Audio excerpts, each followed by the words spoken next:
Governments are no longer denying it. The military are no longer denying it. And even mainstream media no longer denies it.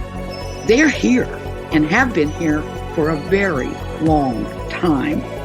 The Mutual UFO Network has been on the front lines uncovering the truth since 1969. And now we're sharing the truth with you.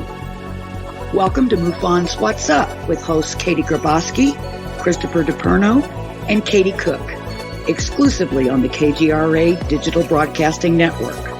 Wondering what's up? So are we.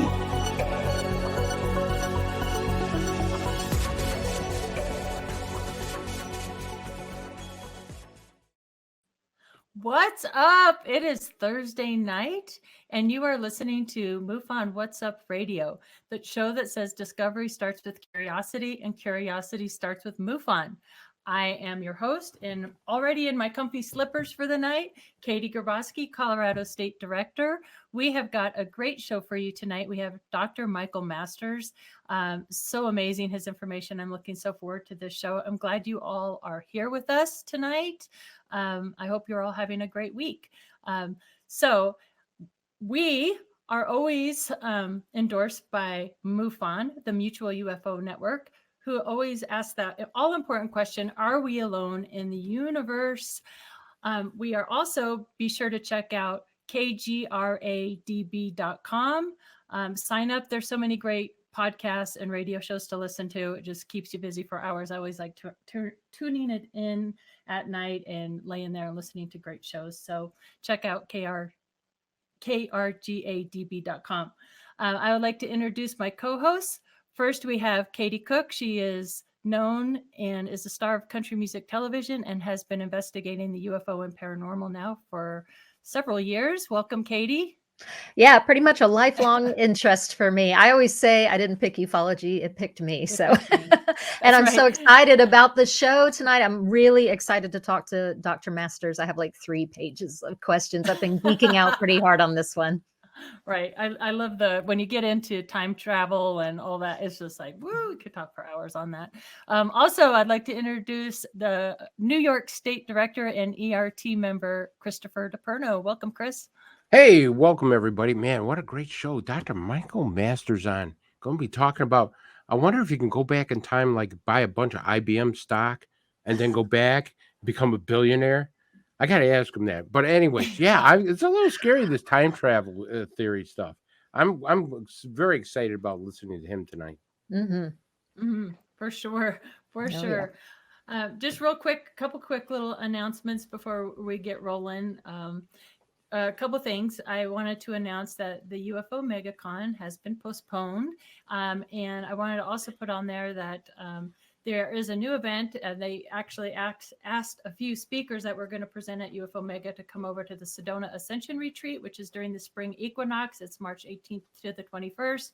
I'm super excited to be speaking there along with so many other great names and faces. So that should be a great weekend. And if you get your tickets and use the code Katie10, you get 10% off your ticket. So that's pretty exciting. I'm looking forward to doing that.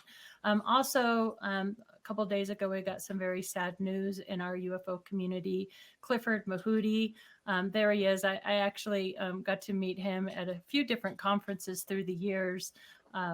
And is such a great, gentle, wise soul and so funny and so fun. And I know he was so beloved by so many in the community, and he passed away unexpectedly, sadly. Clifford, he was on Ancient Aliens. He was a Zuni elder, and just very sad news. Just, another great one gone. It just feels like we're getting gut punched left and right. So very sad. Yes, it's been a tough year for losses, for sure. Yeah, for sure. Yeah. Well, let's cheer us up, Katie. And what do you have to kick us off tonight?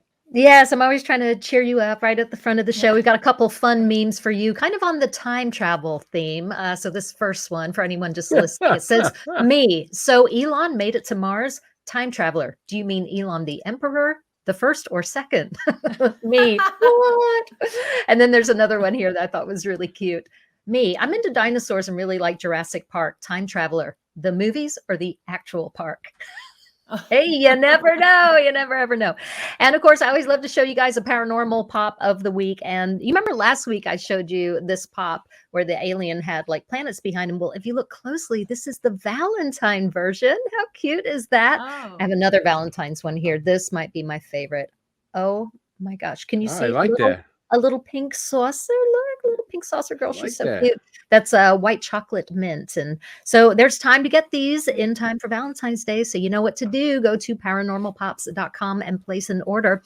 And also, I showed you guys some stained glass the last couple weeks. Well, these are really cool this week. Same place, Renfro Originals. Look at this green alien head. I love that one so much. oh, that's cool. And yes, of course, you can follow her on socials at Renfro Originals. There's also a blue alien head, which I also just love that one.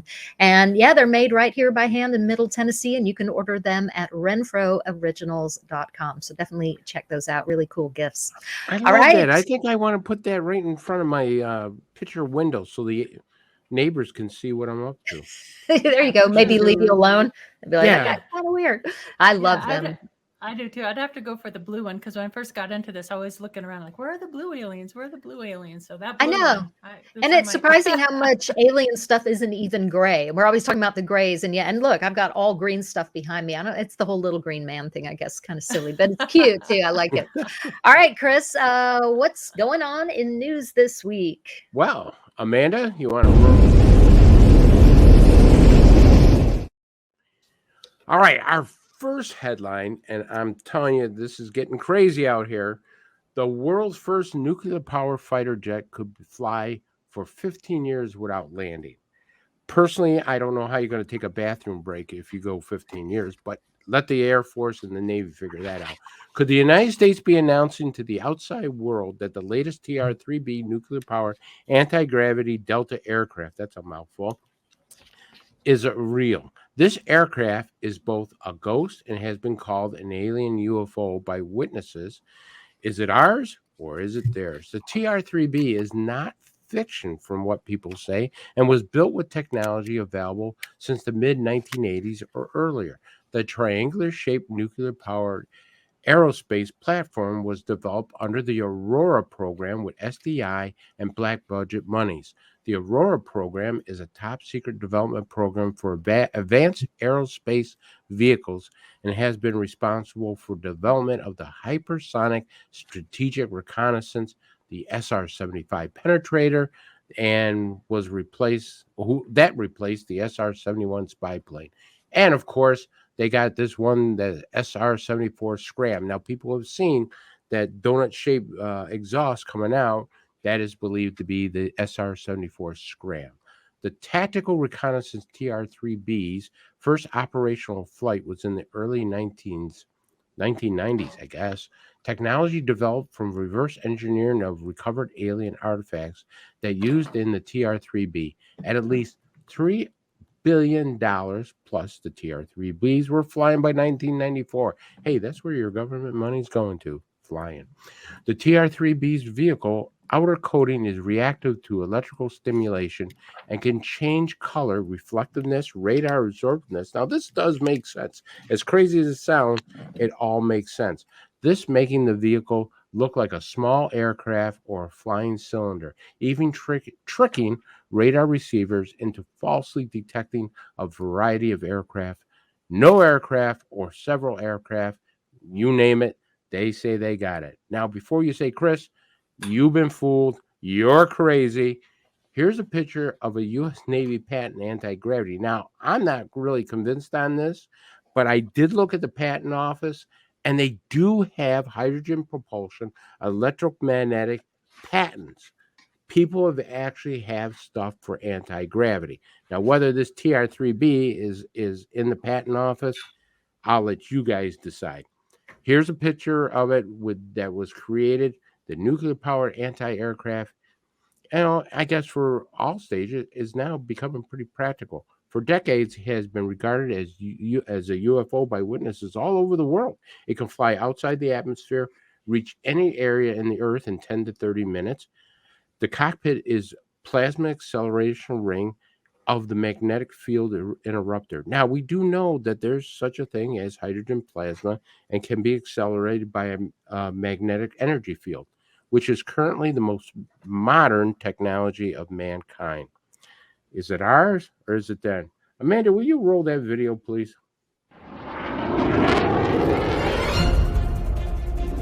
This is the video that you've been waiting for.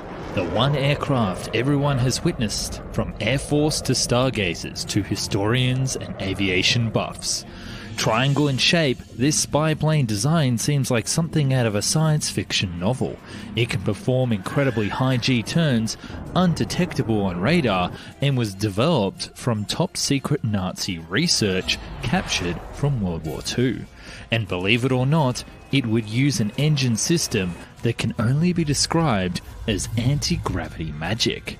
Prepare yourself for an impossible video on an impossible aircraft, the anti-gravity TR-3B Black Manta. Dived and dug deep and put together another instance of a mystery plane that the US military refuses to acknowledge, and which, for all intents and purposes, simply doesn't exist. So the question that is on your lips, what is meant by anti-gravity? In the case of the TR-3B Black Manta, it means a craft that uses highly pressurized mercury accelerated by nuclear energy. So the plasma is produced, which in turn creates a field of anti-gravity around the craft. It has an electromagnetic coil at the heart of its motive power system, the result of which is electromagnetic drive that interacts with the Higgs boson field at the quantum level. Heady stuff indeed, and definitely something that is probably not common knowledge, or even really provable at this point. There have also been a slew of confirmed peer-reviewed research studies regarding anti-gravity technology spanning some 60 years, conducted and published by respected agencies such as NASA, the American Institute of Physics, and the American Institute of Aeronautics and Astronautics, as well as the Air Force Research Laboratory. It is the culmination of theories regarding gravitation, quantum gravity, and general relativity, the latter as first put forward by Albert Einstein himself. Anti-gravity is of such huge interest to the military and scientists alike, given that, for example, one could hypothetically reduce an aircraft's mass by using electromagnetic propulsion even down to zero. Now, I got to tell you, that's really Star Wars stuff. But here's the thing. I got an article sent to me by military.com from my friend in Florida who worked with the U.S. Air Force and said, Chris, I'm telling you this thing is real. And I says, okay, show me. And here's what he shows me.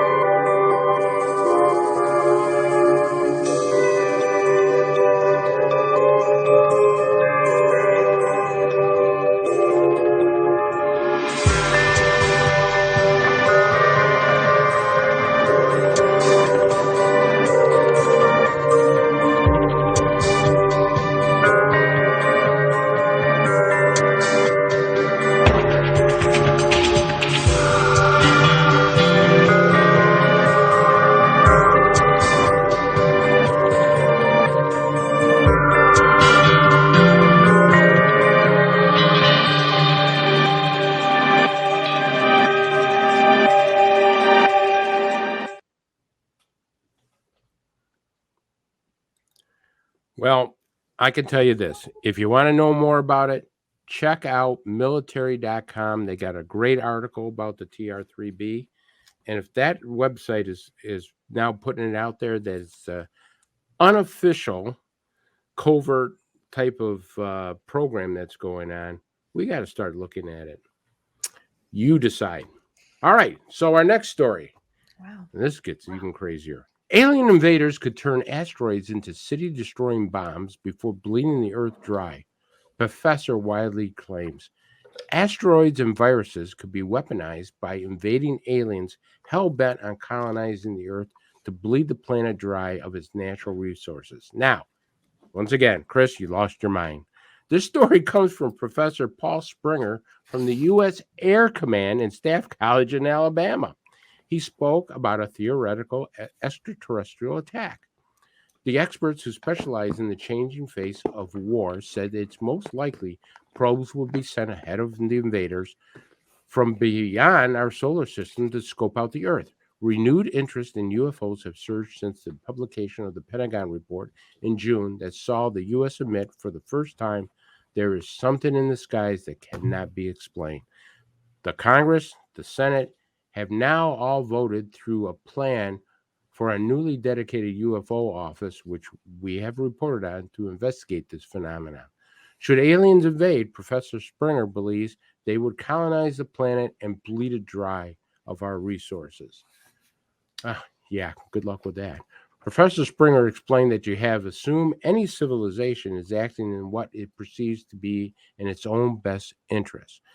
Earth's nuclear weapons would be eliminated with lasers and improvised weapons such as asteroids-guided targets, as revealed by a group of former nuclear base commanders who claimed their nukes were disabled by UFOs back in the 60s and the 70s.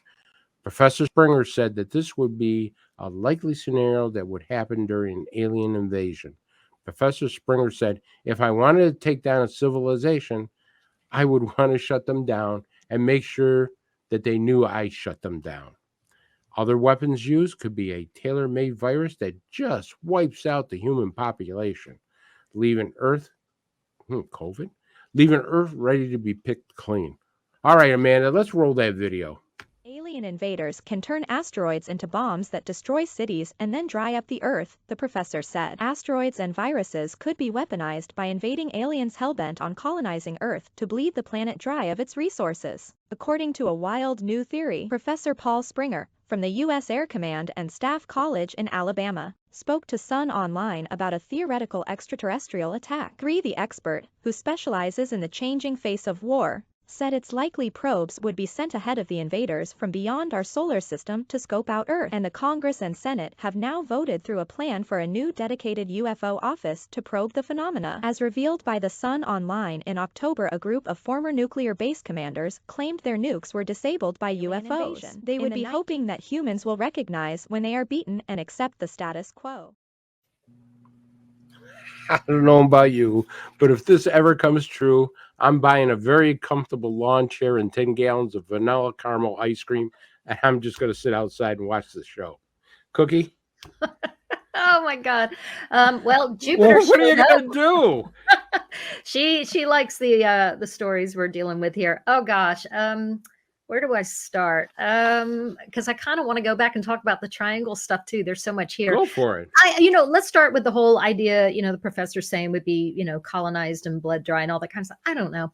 I don't totally agree with the idea that all aliens are wonderful and love us just because they're more advanced. But I also kind of think, I think they've been visiting us for such a long time that if they wanted to do that, they just would have done that already. That's just sort of how it feels in my gut. And then going back to the triangle stuff, I mean, this is a polarizing topic. There's some people in the community who are like, don't even go there, but I think it's important for us to talk about this kind of thing because we have to remind our viewers and ourselves that, a lot of triangles are being seen and we probably have something that looks a lot like that. Now, are we as far advanced as that video suggested in our own military? I don't know.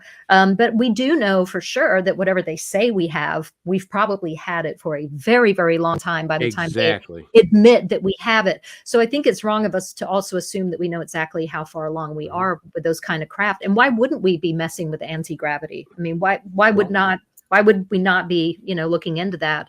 And then is it just me or did that one triangle video that you showed at the end look a lot like a flying grilled cheese until it's separated? I was like getting hungry. I was like, what I was explained, that's great. Yeah, I'm kind of hungry now too. But he explained to me as he sent me the video, David Toombs, who worked with the Air Force and is a pilot and knows everything about this stuff.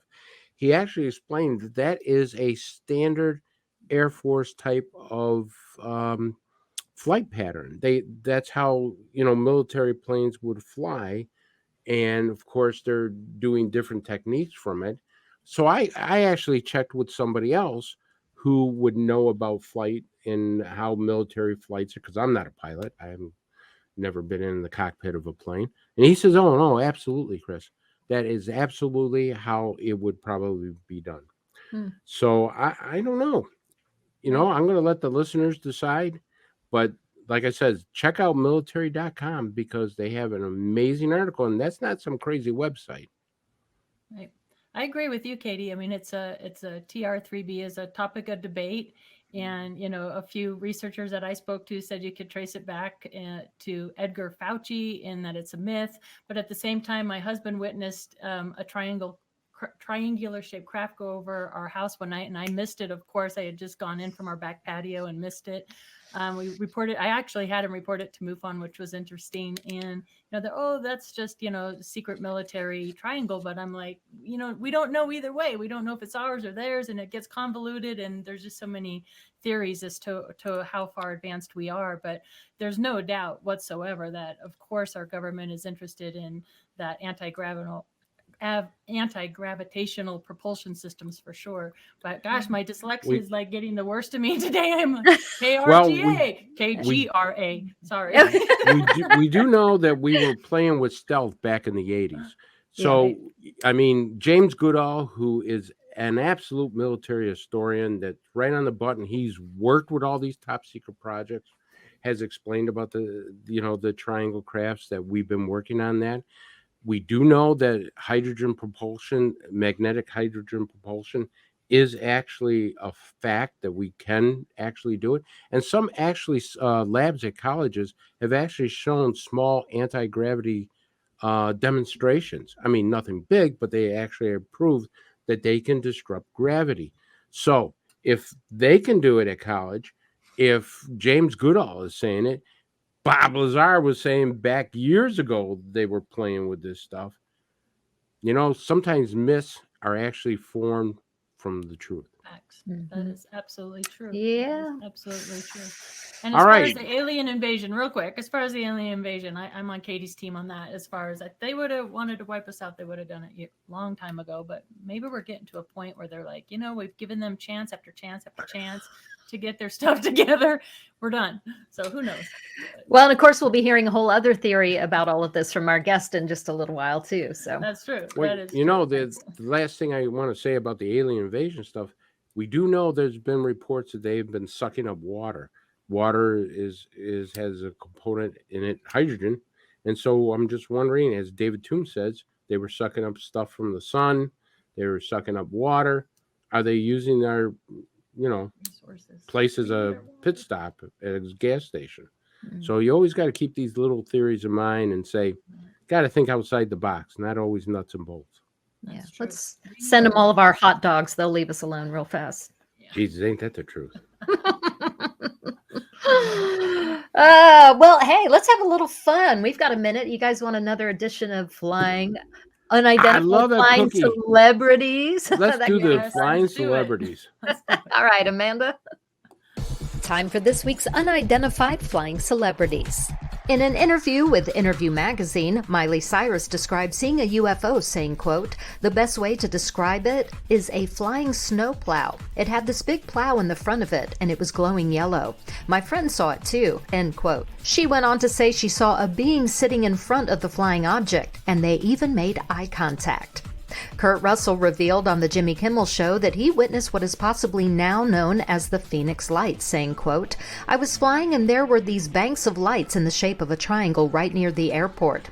Years later, I come home and Goldie is watching this show on UFOs, and the most reported one of all time was this one in Phoenix. I start to see the show and I say, wait a minute, that's the night I was landing in Phoenix." Singer Kesha said during an appearance on the Zach Sang Show, "I look up in the sky and there's a bunch of spaceships. I swear to God, there were like 5 to 7, and I don't know why I didn't try to take a picture of it. I just looked at it, and I was like, those are aliens."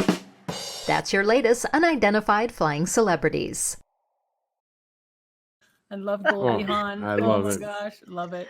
I think Goldie Hawn's an alien. She doesn't age. She's beautiful. Amazing. That's true. I love the thing about Kurt Russell because, when these celebrities come out like that, people really listen to them, and they're actually more and more coming out, saying, well, I did have an encounter. I did see something flying in the sky that I can't explain. Yeah. And the more people come out like that, the more credible this whole ufology thing becomes more reality to it. That's true. Amen. Yep. And I've never heard of that description, the very first one, the bulldozer type thing. That was interesting. I know. I immediately thought Chris needs one of those to land near him pretty soon, I think. Yeah. You know what? I got to tell you something. I hate snow. So if my wife ever decides to move again, I'm going to Arizona where there is no snow in the desert. I can't. Yeah. I want the desert, please. Yeah, you know what? I'll join you out there. I'm totally with you on that. All right, Katie G, do you have a case of the week for us? I do. And I've kind of been going with the theme of our guest every week lately. It's kind of been a fun way for me to dive into CMS. So in honor of Michael Masters this week, I thought we'd do kind of an ERT alien type case. This one happens to be case 876. Our very own Earl Gray Anderson, investigator, state director, and ERT member out of California, did this case.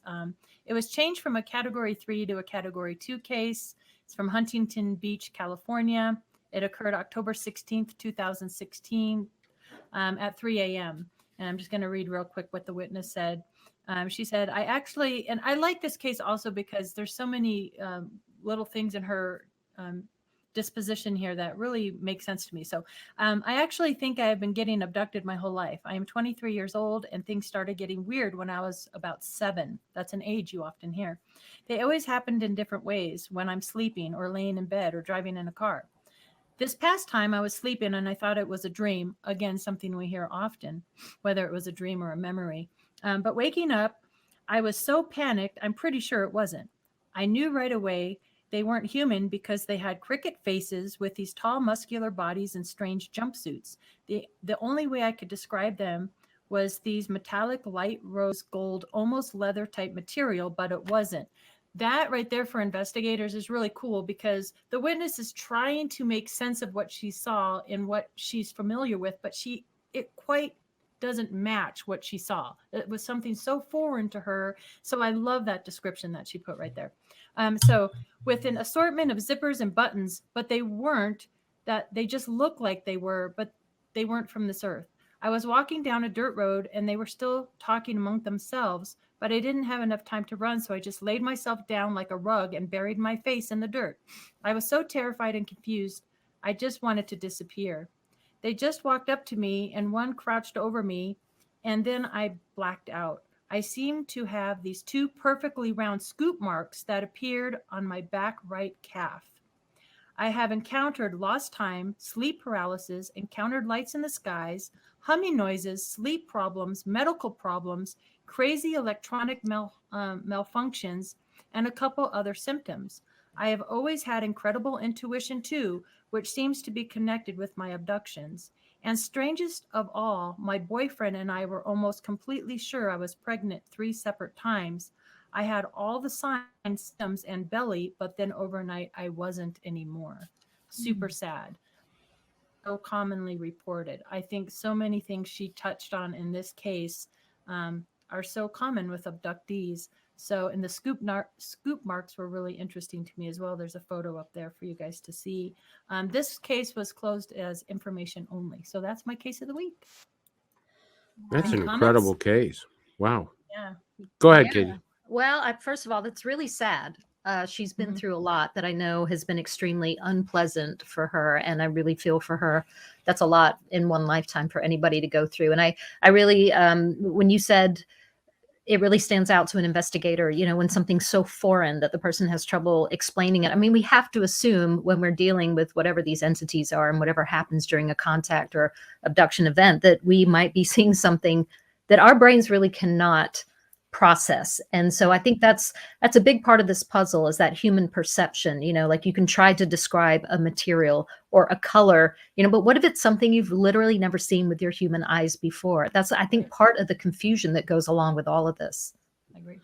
I think what you have to look at is what's being implanted into you as far as screen memory and everything else with these abduction cases.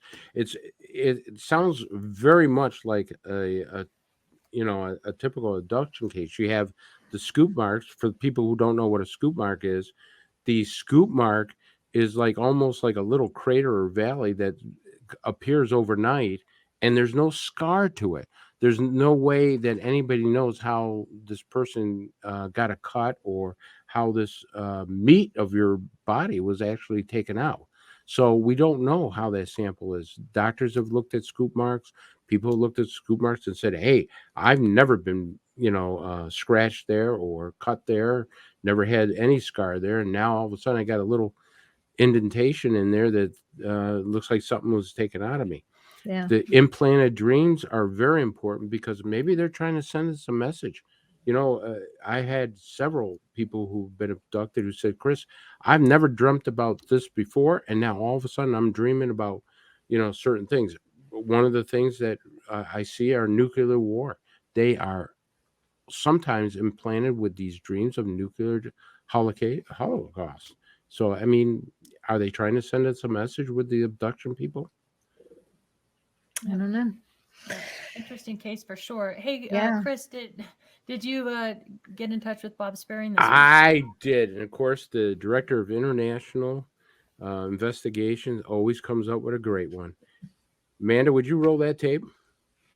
Hi, everybody. My name is Bob Spearing. I am MUFON's Director of Investigations on the international side, and I'd like to bring you a case today that's so international, it's actually on Mars. And since nobody has told me otherwise, I would think that since I take care of everything outside the United States, that might include Mars sometimes. So I have a case from a girl named Natalie, case 120257.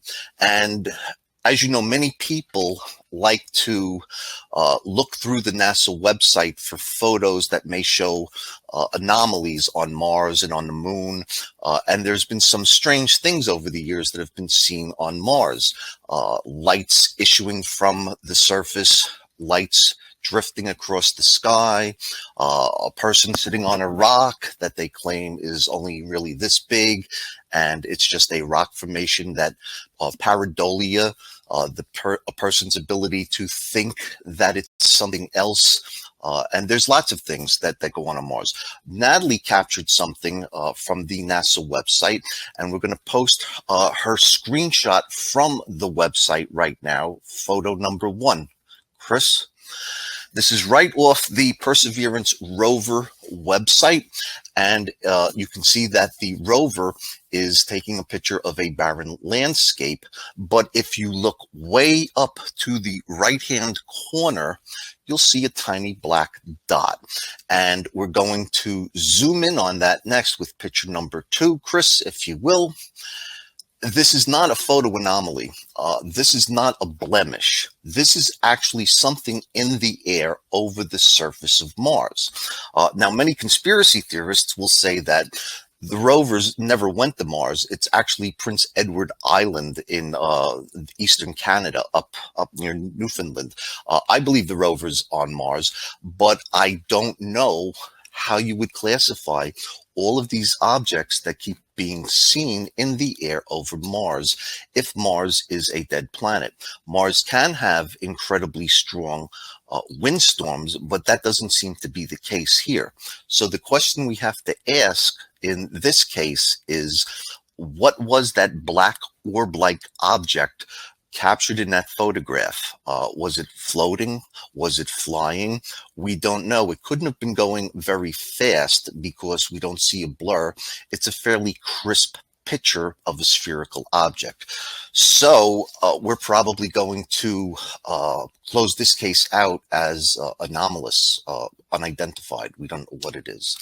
So that's it, Chris, for this week. I appreciate you having me on, and hopefully I get to see you next week. Take care. Wow. Wow. Thanks, Bob. That's a cool Things flying shot around right there. Mars. Isn't that incredible? Wow. Yep. Hey, Cookie, you just went to visit Deb Jordan for your birthday. I She's going to be a did. guest in a few weeks. You know, Yes. what, you guys did a little balloon spending or something? You mean spoon bending? Yeah, that whatever you do to bend that piece of silver. So yeah, before we get Michael on here, I just thought we could have a little fun talking about this. So I've been trying to bend spoons. I'm no Uri Geller, but but I am trying, and I've got quite a few that I've gotten really good at. Now I was talking back and forth with a friend of mine. Have you ever used the Marco Polo app? It's really cool. It's where you can send these videos back and forth. And my friend and I here in town, we're always sending Marco Polos back and forth. And she's like, what are you up to? And I was like, I'm trying to bend spoons. So she got some spoons out. She was really having a hard time with it. They were just way too tough. And she challenged me to try and do one on video to send to her. And I was like, I can't just do this on demand. I'm not even very good at it yet. But then, we were going back and forth videoing. And I thought, what the heck? I'll try one. So anyway, here's a couple really quick videos of me trying to bend a spoon. So when you bend spoons, they're no longer good to play. So you have a couple tough spoons too. So see if you, and I don't do any of this like rubbing to try and make it hot, because that might make it, well, it still doesn't make it bend. But picture, if you want to do this, just picture so much love or whatever. Do whatever works for you. It's different for everybody, I guess. But yeah, see if you can just think about it for a little while, and then see if you get that message that it's time to go, and see if it'll work. I'm going to go watch a movie with Daisy. I don't have many of these spoons left. I'm going to just give myself a minute. You may not want to watch this because it might just take forever and it might not work, but I'm going to see if I can bend this one.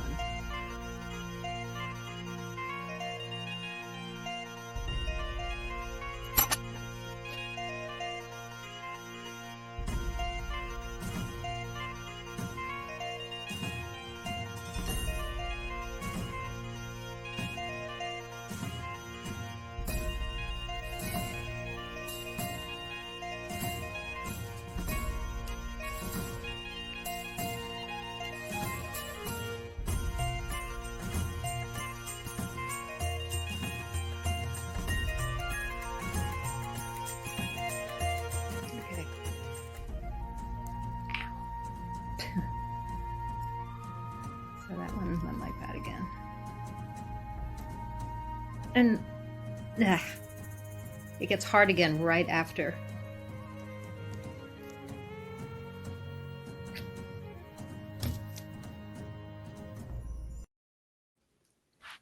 It's fun.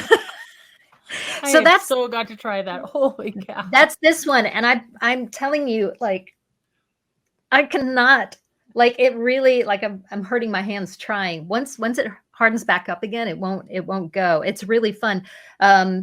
The spoon part, like this part bent really easy, that little part right there. But this stalk is like super tough. So I do think there's something to it. I don't know. Maybe you're just psyching yourself up. And it's not like I can just do it with my brain. I still have to move my hands to get it to go. But can you bend other items? I just tried my pen and it didn't work. That's probably dangerous. I don't know if you want to do that. But I'm going to keep trying. And at some point in the future, I maybe will have the courage to try it on the show. We'll see. Wow. Yeah, I'd like to see that. Has you ever seen anybody do it with just their mind? I mean, hold the spoon and like the spoon just kind of flops down and stuff? I haven't seen that in person. No. Hey, can it be done? I think so. I mean, I think in theory, but I'm definitely not there yet. But I'm gonna keep working on it. Oh, that would freak me out. I'd be out of that house so fast. That's one way of getting rid of unwanted company. It's gonna happen in front of them. Future episode. Look at it. It's gonna happen. Speaking of the future, that would be a really good time to bring on our guest. I see what you did there. So it is now time, Amanda, for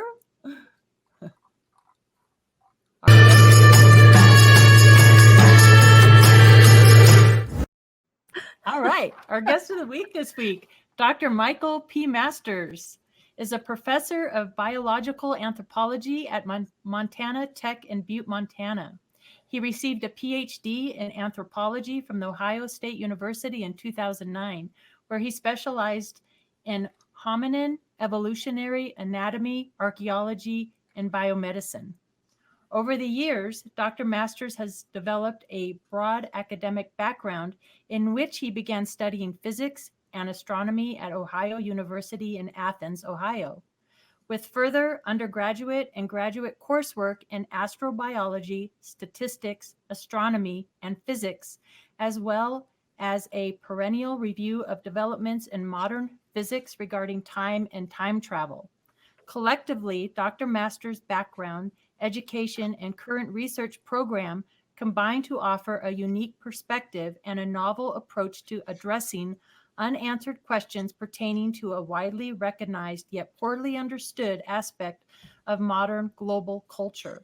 His book, Identified Flying Objects, a multidisciplinary scientific approach to the UFO phenomenon, challenges readers to consider new possibilities while cultivating conversations about our ever-evolving understanding of time and time travel. Please welcome Dr. Michael Masters to the show. Welcome. Thanks, Katie. Good to see you again. Yeah, it's hello, good everyone. to see you again. Hello, doctor. Hello. Oh my goodness. So I guess I would like to start. Michael and I, we got to hang out at the UFO Fest in Oregon just a few, I guess it's been several months ago now. So it was really great. It feels to like meet a you few and weeks, hang out. but Yeah, it does. yeah. That was just a really great time. Amanda, I think I have a picture of that. There we are with There we Heidi are. Hollis. That was a great time. Yeah, it even was. with the shutdown and everything, they didn't have the parade or whatever, but it was a great town. I guess I'd just like to kick off in, just kind of how we kind of start with a lot of our guests is, what got you interested in this phenomenon to begin with, Yeah, it was mostly because I overheard my father telling some friends a story about a UFO encounter he had. I'm originally from Northeast Ohio, and he was a veterinarian working in Amish country, and was out with a colleague, so it was a multiple witness case, and came over a hill, and there was this classic glowing orb across the horizon. And being an Amish country, there's not a lot of lights at all. So it definitely stood out as something strange, but it got way weirder when it darted toward their truck, stopped, hovered just about 100 meters away, shot back across the horizon, and then instantly shot up into the sky. So, it's your classic nighttime UFO sort of encounter. And he eventually got Whitley Strieber's book Communion, and my own origin story started with that when I was 8 years old, and looked up and saw it on the living room shelf, and had this kind of mental image of an early hominin form or a chimpanzee-like form, a modern human, and then that quintessential gray alien from the book cover. And just started wondering if there could be a connection there, if we're possibly related in the sense that they're just the continuation of our own evolution into the future. Oh, wow. What year was that sighting that your dad had? It was before I was born, so I'm guessing it was probably the mid 70s sometime, late 70s. That's what I was thinking. My favorite decade. Yeah, that's really, really cool. Yeah, okay. I interviewed him about it later in college when I started to look into this more, and I mean, the story he told me was the same as I remembered hearing it as a child. So I definitely believe him. Well, Dr. Masters, I have a question, because you are uniquely poised to answer all of these questions that we're going to have today, with your background and studying anthropology and everything. You talk a lot in the book about how our brains, they have continued to grow. So let's just start there. I think that's a really good kind of simple place to start. And how if these beings, what you suggest in your book is that they really are us from the future coming back. And we'll get into all of that, why they might be coming back, how they're coming back. But let's just start with trying to visualize how we could become them. And if we can approach that from, the physical point first. Yeah, I mean, if we can take seriously these many, many reports of close encounters that involve these beings, obviously there's a lot of variation among them. You have the mantid insect-like reptoids, but those tend to be a pretty small percentage of the overall sightings. The most of them, at least according to the Dr. Edgar Mitchell Free study that surveyed over 4,000 abductees and contactees, the most commonly described form is human, just like us. And then you have, after that, the short grays and the tall grays, and then only 5% were these actual non-human forms. So yeah, I basically focus on on that aspect of our human evolution, where the most dominant trends are an increase in brain size and, importantly, reorganization of the brain. Our parietal lobes in the back expanded mediolaterally. Our frontal lobe moved anterior out over top of our eyes. And in fact, we're the only mammal with that craniofacial configuration where our brain sits right on top of our eyes. Our faces shrunk back. Our teeth got smaller. Our masticatory musculature, which we used for chewing food, got smaller. So you have this trade-off of the brain and face. And if those same trends continue as they have and actually accelerated over the last 6 to 8 million years, we're likely to look very similar to what is most often described in these ones that I argue are from our more distant future. The humans could be coming back from right now. If we have that technology, we could be visiting the past at any point. And the humans that are described that look so much like us would indicate that it's not going to be very long before we do develop that technological ability. But the short grays, the tall grays, I think are from a more distant point in our evolutionary future, possibly 8 to 15,000 years, maybe more. So yeah, regardless of where we live, if we live on the moon, in space, whatever, these same trends have continued throughout the last 6 to 8 million years. And there's really no reason to assume they wouldn't continue into the deep future as well. Dr. Masters, you brought up something. I was going to ask you another question, but I'll save that a little later. But now that you said that, different species are being seen. Let's say that the Nordics are actually us of the future, developed that way, and we produce the grays. Is that a possibility? I mean, is there a possibility that we can produce that type of stuff? Is there? I mean, they kind of are organic, from what I understand. Yeah, I mean, they definitely appear to be. There are cases that involve robots or AI. The Pascagoula case is a good example. But yeah, seemingly these short grays especially appear to be biological entities, and because they're upright walking, they are most commonly described with 5 digits on each hand, what's called pentadactyly, a characteristic of tetrapods that goes back about 400 million years into the past here on Earth. Bilateral symmetry, a similar craniofacial configuration that we have, and just larger heads, smaller faces, more childlike traits, which I talk about in the book a lot in the context of paedomorphosis, and this trend toward the retention of juvenilized traits into adulthood.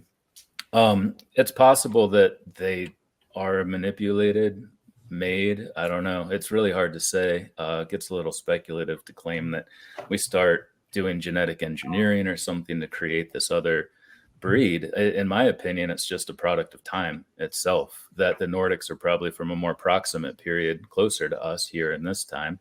And then these grays, especially the tall grays with their very large eyes, their adept control of consciousness and telepathy, seem to be from a very distant point in our future, just based on their form and their intellect. So I don't know. I refer to it as temporal ancestry, in the same way that we have ancestral groups now from sub-Saharan Africa, Native Americans, East Asians, and so on. We could be seeing that same thing in the future, where we have people from East Asia who are coming back in time, or people from the northern parts of Europe with the Nordics, for instance, who are coming back in time, and they retain those racial characteristics. Or it could be people coming from different time periods who are ambassadors of that particular period in our future, and have a physiological form that's consistent with the time they're coming back from.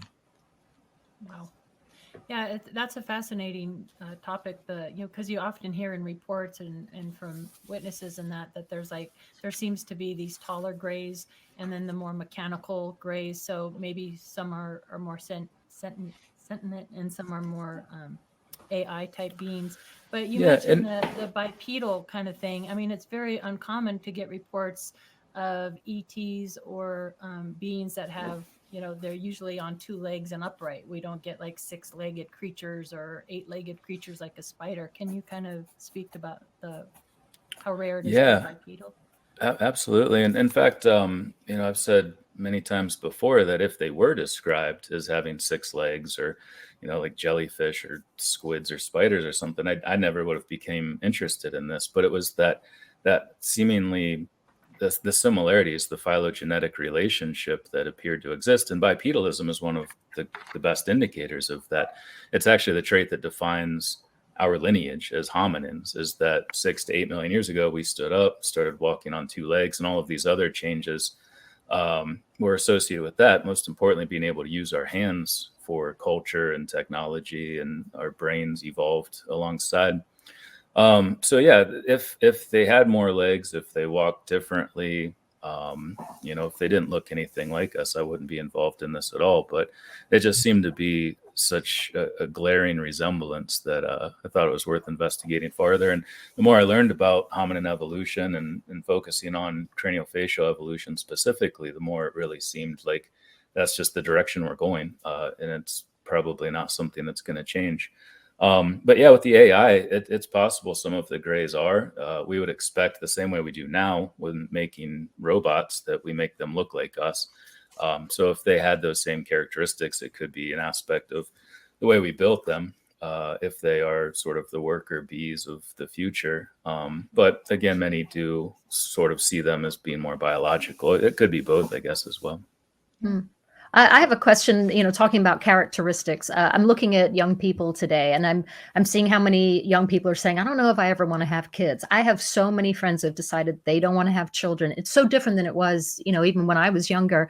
And I look at how sexuality in humans is becoming a lot more fluid. And I'm wondering what our reproduction could look like thousands of years in the future, if it might not be a lot more lab-based to even just keep us going. And I wonder how that over time could change who we are. When you think about who we are as humans, that we're so flesh and blood and primal, our instinct for fight or flight, just sex for reproduction, birth, the process of birth, nursing, holding babies, all the things that are just so physical about us. I guess I'm just wondering, you take thousands of years slowly changing us. I think if you even just remove jealousy from humans, like how different we would operate, so I'm just wondering, like, how much does that factor in when you're thinking about where we could go in the future? It might explain why they seem so just sort of robotic and worker bee. You know what I mean? Oh, absolutely. Yeah. I talk about that a lot in my new book, probably 3 or 4 different times throughout the book.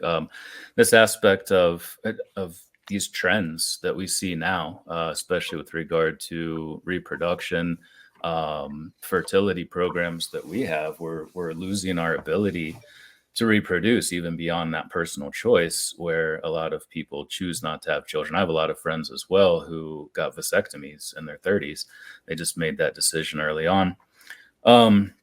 But yeah, if that continues into the future, we've seen over the last 40 years, upwards of a 50% reduction in sperm counts in males throughout the Western world, which is largely tied to pollutants in our environment. If it becomes harder to make babies, we're going to have to take a lab approach to that. And honestly, like a lot of these abduction accounts and ones where people were up in these massive triangular crafts specifically, they report seeing these walls of incubating fetuses. Terry Lovelace describes this very well in his book, Incident at Devil's Den, where it's not only the walls of incubating human-like fetuses, but also these rooms where people are being stripped naked and going in and arguably having the semen and the eggs removed, which is so common throughout these instances of close encounters and abductions. Specifically, he claims it happened to him. Almost every account I've seen, it involves that process. So what I argue in my first book is that they're coming back to get novel gene variants. Another trend associated with the recent past is an amalgamation of our genome. We used to have these isolated populations, and we would have new gene variants come in and mix them around. It's an important aspect of the process of evolution in general, along with gene drift, mutation, gene flow, natural selection, obviously. But that gene flow is disappearing. We're now becoming one interbreeding population on this island of Earth, essentially. So over time, that could lead to incest. It could lead to just this homogenization of our gene pool that causes all kinds of problems. So the only place to get new gene variants in association with these other issues related to fertility and fecundity might be to go into the past and sample these gametes. So I think that ubiquity of that in these close encounters probably has something to do with them helping themselves rather than doing something to us or modifying us.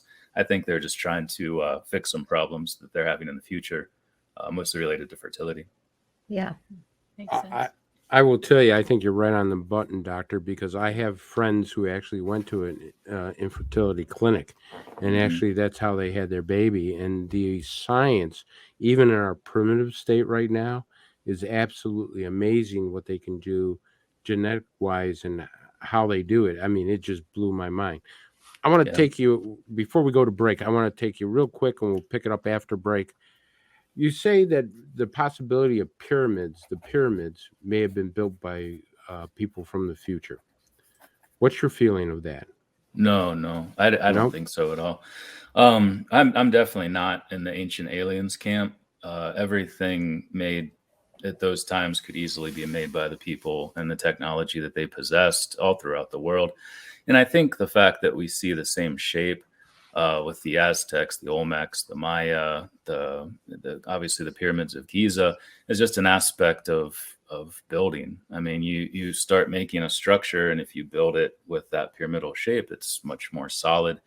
So yeah, I think it's just a coincidence that they built them that way. And yeah, there's nothing that indicates that there was any sort of outside influence. Do you think that any time travelers would have brought some technology with them to try to influence ours? Possibly, yeah. I mean, I think just as a product of being in the past, you're bound to interject something. When primitive people, I oftentimes like to express this idea in the context of us going back and how our ancestors would see us. Just as a product of being there, we would impart some information upon them. They would see our technology, our physical form, and possibly try to incorporate that into their own system. But I think if we're talking about a more technologically advanced form of humans from our future, going back to a more primitive period of our past, there's just such a disconnect between their understanding of technology that I don't think a lot of things could really be used. They certainly wouldn't be making anti-gravity devices just because they see it. With our period of technological evolution, I think we could start doing that. And if there was a crash in 1947 and we recovered these materials, the first thing we'd probably figure out is the anti-gravity aspects of it. And then if we realize this was a time machine, start to work on reverse engineering that and figuring out how that works. And then eventually, go on to make the thing that eventually crashes in 1947 in this causal loop scenario. So I don't think they would necessarily be imparting much, but they might have picked up something. Yeah, okay. I think we have more questions on this topic, the time travel, going back and forth in time, but we have to take a quick break here. So this will be a great segment to get right back into after break. So hang tough with us, guys, and we'll see you here in a little bit, back with Michael Masters.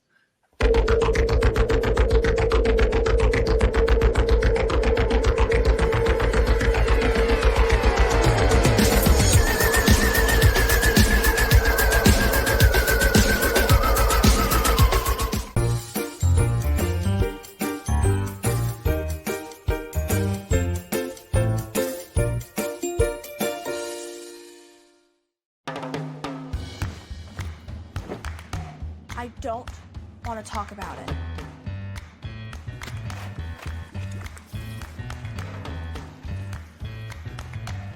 I don't want to talk about it.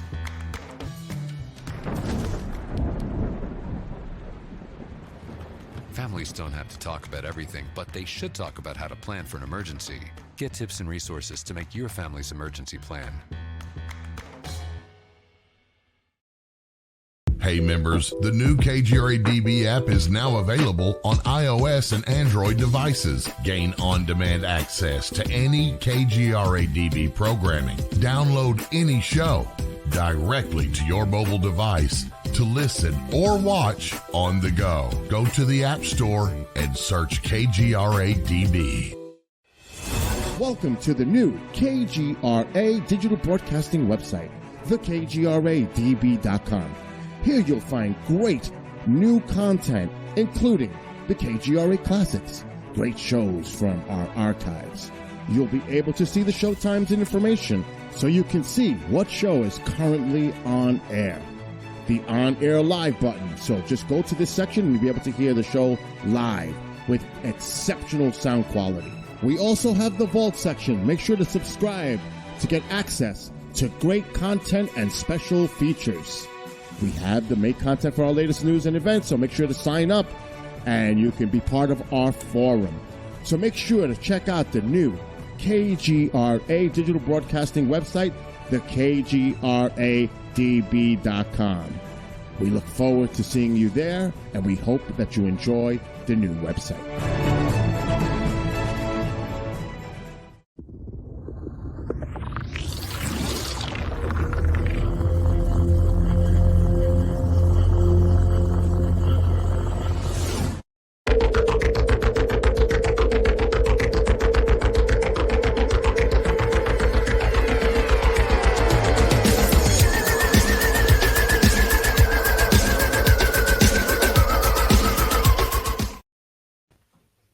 Welcome back, everybody.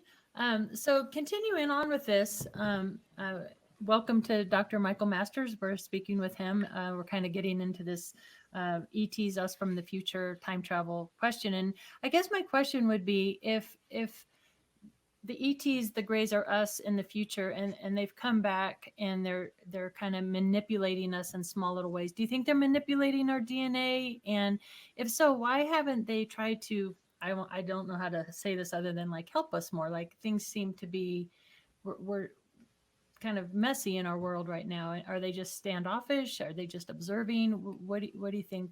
You know, why do you think they're not interjecting more than they are? Sorry, I just realized I was muted.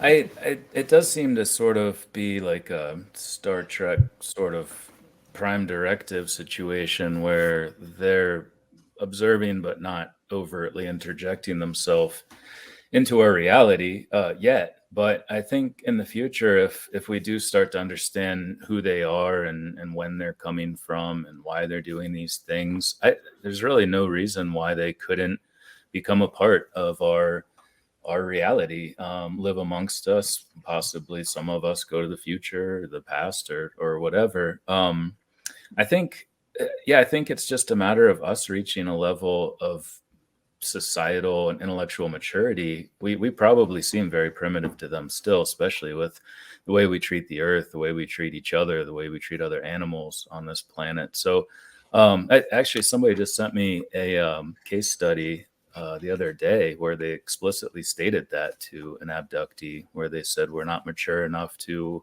know.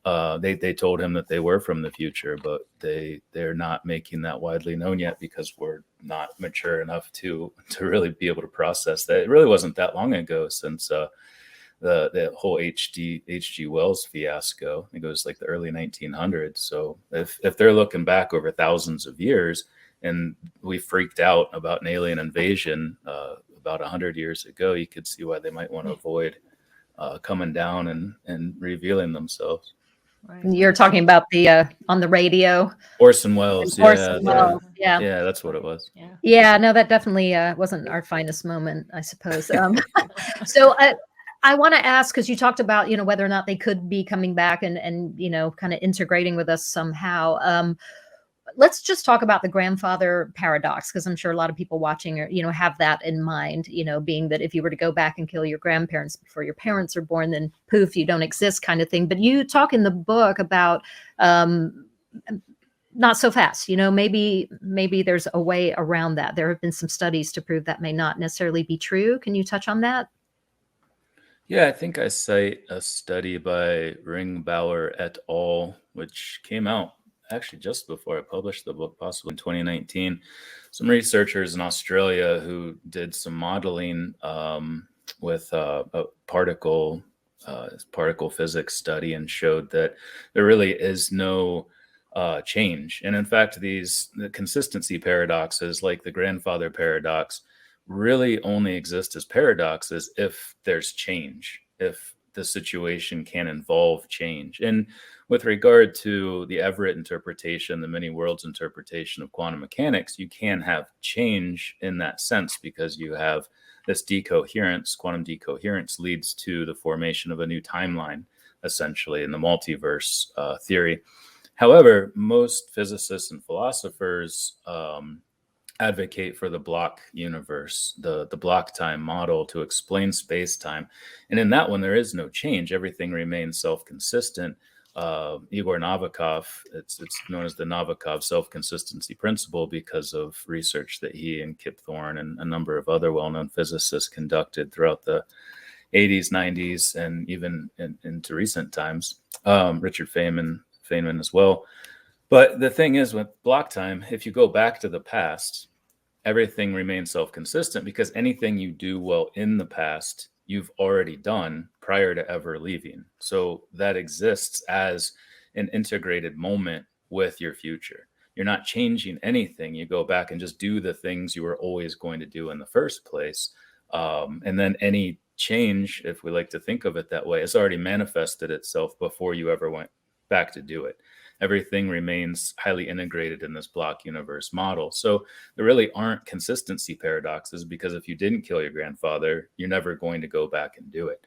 Another way of thinking of it is if you see a younger, if you go back to visit a younger version of yourself and you have a memory of seeing an older version, say 20, 30 years older, you know for certain that when you get to be that older individual 30 years after, you're going to go back and visit your younger self 30 years in the past. There's just that consistency is inherent to the system. So I mostly talk about the block universe theory in my book and kind of focus on that because it is the most conventionally understood way of understanding the universe. But in my new book, I do talk more about the Everett interpretation and the multiverse and how this time travel situation may play out in this interdimensional multiverse model versus the block time model. That's Okay. absolutely amazing. Hey, doctor, question for you.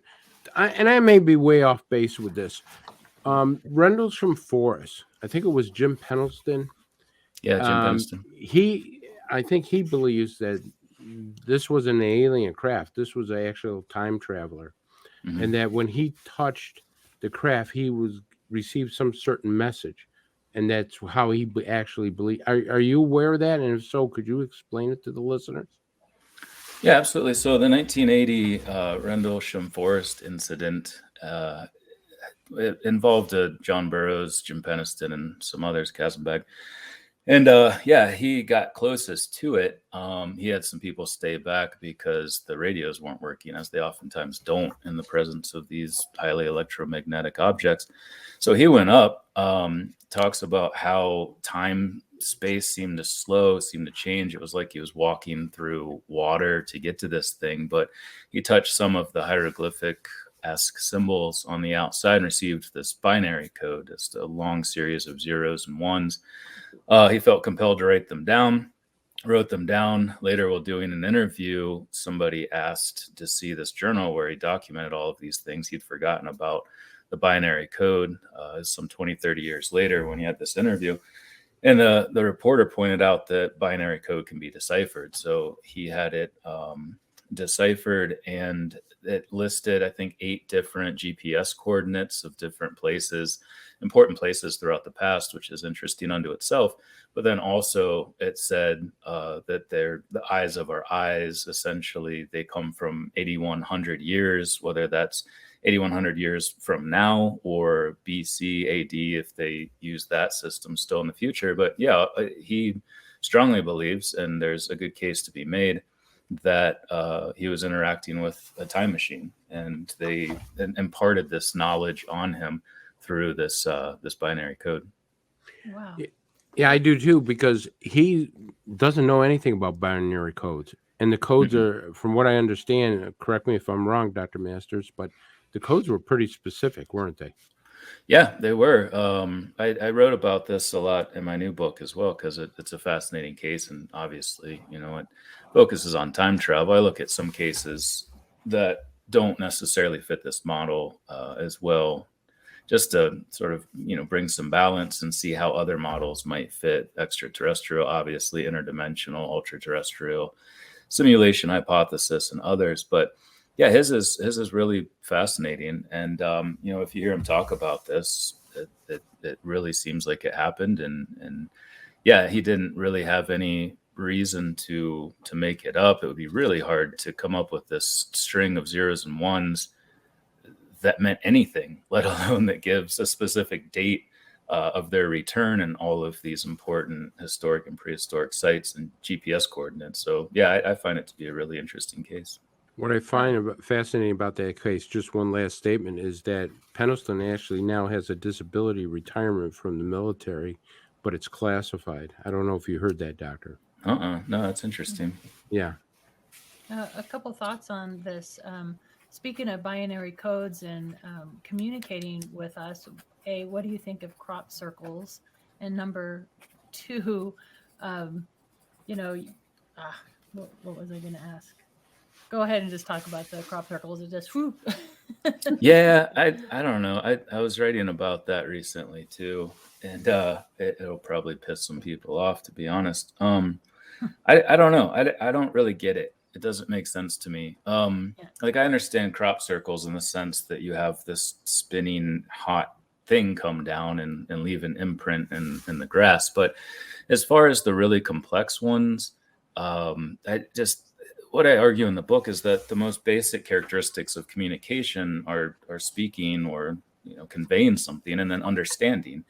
And if we don't understand what these symbols mean, there's nothing being communicated at all. So if it seemingly they can speak our languages, in all of these different instances of close encounters, they speak either vocally or telepathically in the native language of the person that they're contacting.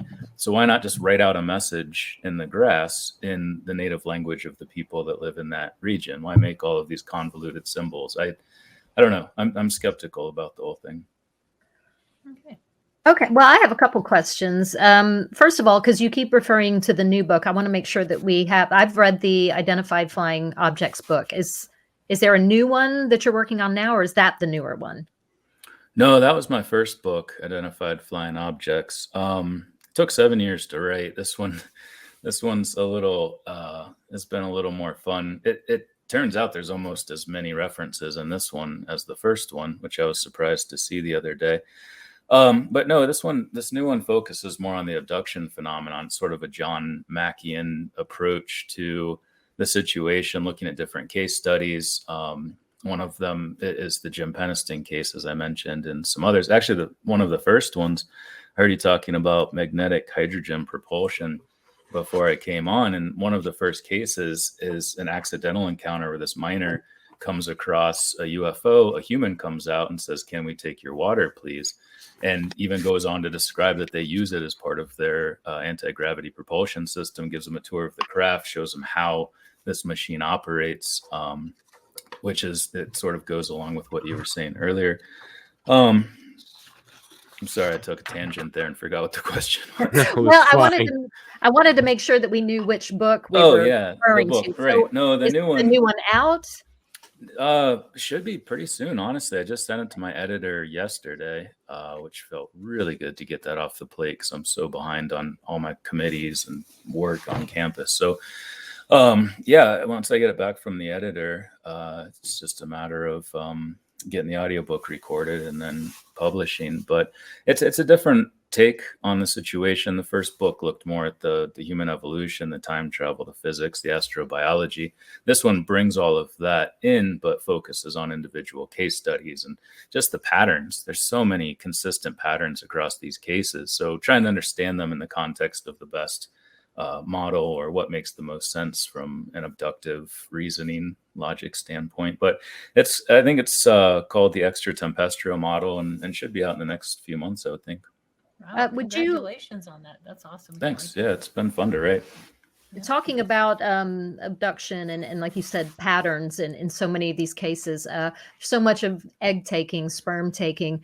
I wonder, we're so hard on ourselves, as humans are like, we're so stupid and we're going to blow ourselves up and we don't do anything right. But I wonder if we're genetically in a golden age right now. And as we kind of mentioned earlier, if that could decline, I mean, I've always wondered if they aren't just coming back to pinch what they need, just to keep themselves going or keep us going in the future. And potentially that's why they're wiping our memory as well. If they are, I do think there's some argument to maybe we wipe our own memories because it's a lot to handle. I don't know. I go back and forth on what is happening. Maybe both is happening. But yeah, if we could just talk about that genetically. I mean, if we're going where you think, we have a lot going for us right now, and we need to appreciate it, I think, genetically what we have going on. Can you just speak to that?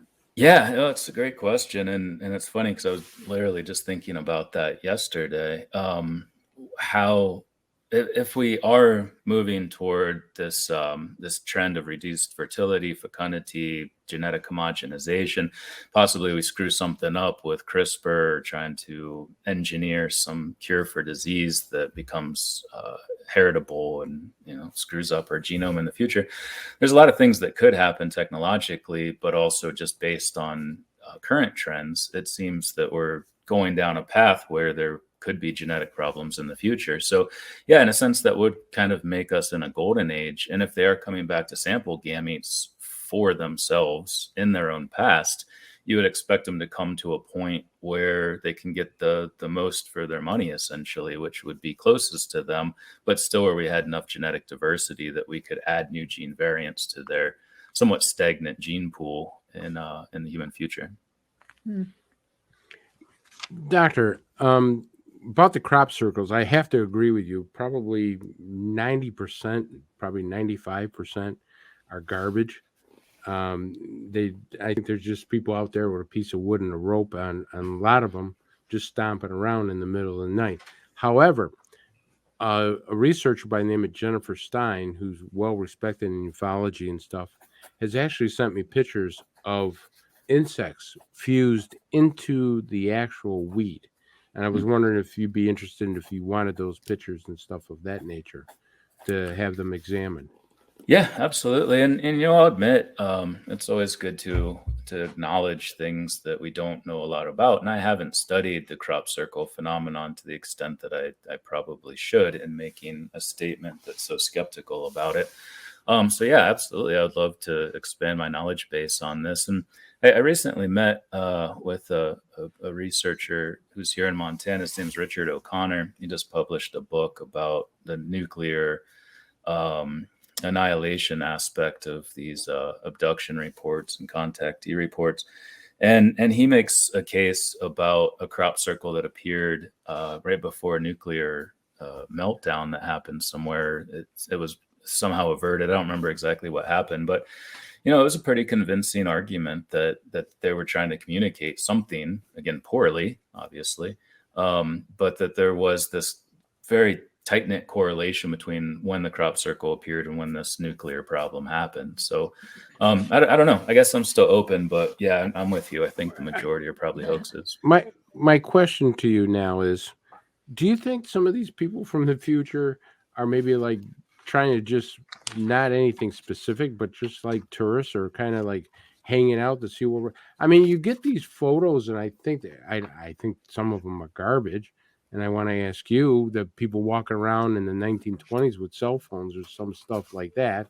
Now, I don't take a lot of credence into that, but what's your thought about that, of these photos and things that are showing up? Yeah, I mean, if we can go back into the past somewhat soon, and I think there's a lot of indicators that it's probably only going to be in the next 100 or possibly 200 years when we start doing this, based on the form described in so many of these encounters. So yeah, if we do look like the people in the past, in a pretty recent period in the past, I mean, we could all probably pull off going back, 100 years, get some different clothes, talk a little bit differently. But if we look like them and could act like them and talk like them, then there's really no reason we couldn't sort of play around a little bit and check some things out. But to the first part of your question, I absolutely think some of the phenomenon is tourism, and it makes sense why people would want to do that. If you can make all of this money taking people up into space, imagine how much money you could make taking them back through time. And I actually make an argument in this this new book that perhaps that's what helps drive the technology. It may be the private sector. It may not just be governments that are conducting this research into the past or conducting these gamete extractions for whatever purpose it serves them genetically, but it may be an aspect of time tourism and the profit potential that could be made that drives the development of this technology. That is so interesting. That makes a lot of sense. Yeah. So if you think that our evolution is taking us towards, and it seems like with Elon Musk and Neuralink, that we're destined to perhaps split as you know, some of us will want to merge with AI and others might want to keep, you know, organic, I guess, let's say, you know, what do you think about us merging with AI, and how does that play into these ETs in the future? Yeah, I mean, it definitely seems, it seems like it could be an important part of the future. The fact that we're already doing it and we're making these robots in our own image, even, obviously not all are, but that's kind of the main driving force, is to recreate ourselves. Obviously the consciousness aspect of it's going to take some time to figure out, but as far as making our physical form in a robot, it's definitely something that we're doing now, and we'd expect to keep doing that in the future. And as the technology gets better, maybe they'll become indistinguishable from us. Maybe part of the phenomenon is our droids that we create, these human automatons that come back with us and carry out abductions, or, you know, maybe take on some of the more dangerous roles associated with this capturing of people in the past. Right. I know when Dr. Leo Sprinkle put me under, that's something that came out under hypnosis, was that they became such well-oiled machines and merged with AI that they were looking for more, you know, spirituality and creativity to come back into their being. So because if humans aren't anything else, we're very creative, right? With music and art and just emotion. We're so extreme. We can go from one extreme to the other extreme. And that's what came through. And I find that kind of interesting, and it made a lot of sense to me. Yeah, definitely. I mean, there's a lot of indications that beyond just the AI aspect of it or any brain-to-brain interfacing we might use, Neuralink type things, that our consciousness clearly expands tremendously between now and whatever point or points in the future they're coming back from, just indicated by their compassion, their empathy, in most cases. At least there are exceptions, but the ability to communicate telepathically, clearly that's some aspect of our brain that we haven't unlocked yet, that hasn't quite developed to the point where we can do that. Some people are more able to do it than others. Interestingly, many people who claim to have been a part of some hybridization program, or they had a grandparent who was abducted and they have these abilities. I've met quite a few of these people. That they're much more tapped into this than average everyday people. So I think there's going to be some aspect of just our brain itself, or our consciousness, our mind, beyond the physical form of the brain that evolves over the next hundreds, thousands of years as well. God, I have so many questions. I'm sitting here looking at my list, like, where do I go next? I need like 3 hours for this. Okay, let's go here. If this future theory is true and they are coming back, you know, many people would say, well, at least we know we still exist. We haven't blown ourselves up. But that doesn't mean that we nailed our future. And who knows, you know, maybe half of us do end up blowing ourselves up. Maybe we're forced off planet. Could they even be coming back to take samples, you know, to literally recreate Earth as we used to know it on another planet? You know, maybe that's the scariest thing, is they're able to come here to our time period, is because, you know, they're taking what they need to recreate Earth somewhere else. Have you thought about that at all? Yeah, in fact, I think you've gone into the future and read my next book, because it's another thing that I talk about a lot. Surprise! Yeah, you're kind of freaking me out here a little bit. I do talk about that, because it's one of the things that got John Mack so interested in this phenomenon, is these recurrent dreams and people being shown images on board these craft, being told directly about environmental degradation, cataclysms, warning them of nuclear war. And for a long time, I've heard that same thing. You know, a good friend of mine read the book and then said, I'd always been afraid about an alien invasion. And now, you know, why would they ever attack us if we are their ancestors and their existence is entirely dependent on our survival? Which is true to some extent, but it only takes some of us to carry on in that future. And it's sort of a bleak outlook, but we could still have some sort of cataclysm, but still a certain percentage of the population makes into the future and goes on to rebuild civilization and eventually develop time travel technology. I'm much more hopeful. I'm a bit of an optimist. So I think it won't happen. You know, people have been claiming the end is nigh for thousands of years, really. So our generation, you know, seemingly we could actually wipe ourselves out. We have the technology to do it, unfortunately, but I don't know if they would let it happen if they are stakeholders in the future of this planet, and they can shut down these nukes as they demonstrated at the Mino Air Force Base in one of the Dakotas. I think it's North Dakota, in the Malmstrom Air Force Base here in Montana. Maybe they're just doing a trial run, make sure they can shut them down if we ever start getting an itchy finger and decide to press the button. Yeah, I hope they can shut us down. Yeah, me too. That'd suck. I don't want to live in a nuclear wasteland. Mm-mm. Well, Dr. Masters, you certainly got me going with nightmares tonight. I can tell you that, because now you're making me think, what do you think the idea is? Could they weaponize time travel? Now you got me thinking, can you weaponize time travel? Because you know somebody's thinking about that. Yeah, I mean, that's one of the main drivers of technology and has been since we started making weapons, essentially. But yeah, the Copper Age, the Bronze Age, the Iron Age, the Gunpowder Age, the nuclear bombs age, a lot of what drives our technological development is war and the competition that comes from fighting each other, however we define the other. So I don't know. I mean, I think at this point, if there was some sort of time war scenario playing out, or someone was trying to weaponize these craft to do something, or, you know, take back AR-15s to give to Native Americans so that Europeans never, you know, took over this continent or whatever.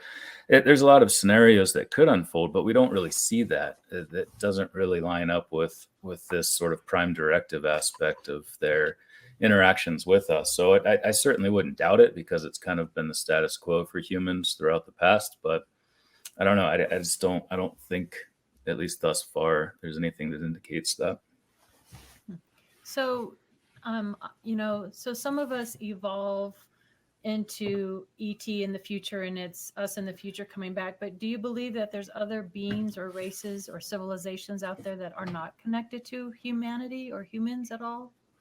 And what? Yeah, I do. I definitely think that there's bound to be life on other planets, and it certainly could have taken a trajectory that favored intelligence and being able to possibly even leave their planet and go to others. However, I don't, there's just so many unique things that went into our own evolution on this planet that I don't think they would ever look anything like us or be so similar in their behavior, their knowledge of our language, their ability to breathe our air, the technology that they possess. So even beyond just the bipedalism in the humanoid form for the majority of these alien beings, there's just a lot of other things that are consistent with ourselves and our culture. So yeah, I definitely think they're out there. I don't know, maybe we're seeing them, maybe it's a part of the phenomenon, but I think the majority of it's most likely us. Are the reptilians connected to us? I mean, is that an example of something that might not be? Possibly. I mean, I got the privilege of talking to Whitley Strieber. He invited me on his show, I think last year, 2 years ago. And we were sort of toying with this idea that maybe it's a post-human civilization where we die out and reptiles and insects who clearly have staying power on this planet in a very, very distant future go on to develop technology and backward time travel technology, and that being farther away from where they are in time, we see them less often, which is maybe why it's only 5%. But yeah, we were kind of speculating that it could still be time travel just from a very distant point in our evolutionary future and a post-human future. Well, yeah. So let's say, I mean, we hear numbers all the time. There's 57 different races visiting us or what, and I'm always like, how do you know? I mean, how do we even put a number on it? But what if it was simply us in the future, but at very, very different times? That's something I think is worth thinking about. I have a question. Okay. So a lot of researchers focus so much on the craft and how they can maneuver. How does time travel play into how these craft could maneuver? Like, are they really going as fast as we think they're going, or is it our human perception and how time travel, could make it appear like, they're blinking in and out? Do you know what I mean? Can you talk about that some?